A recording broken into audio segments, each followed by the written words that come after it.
ഇന്നാണെങ്കിൽ ഉണ്ടാക്കാൻ പോകുന്നത് ഇൻസ്റ്റാഗ്രാമിലും യൂട്യൂബിലൊക്കെ ട്രെൻഡിങ് ആയിട്ട് നിൽക്കുന്ന യെസ് ഗൈസ്, നമ്മൾ നിപ്പ ചിക്കൻ ഉണ്ടാക്കാൻ പോവാണ്. അപ്പൊ നമുക്ക് റെസിപ്പിയിലേക്ക് പോവാം.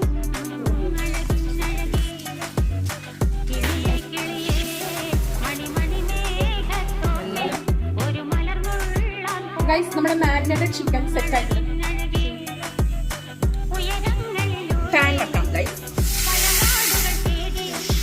നമുക്ക് ഈ വൈറ്റ് സോസ് ചീസ് ആഡ് ചെയ്യാം ഗൈസ്. ഇഷ്ടപ്പെടുന്ന ഇങ്ങനെ തന്നെ ഉണ്ടാക്കിക്കൊണ്ടിരിക്കാം.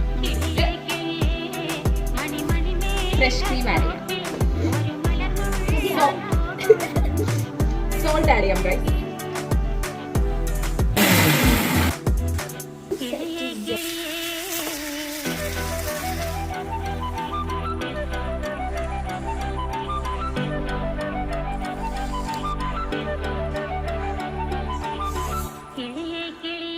നല്ല എരിവുണ്ട് ഗൈസ്.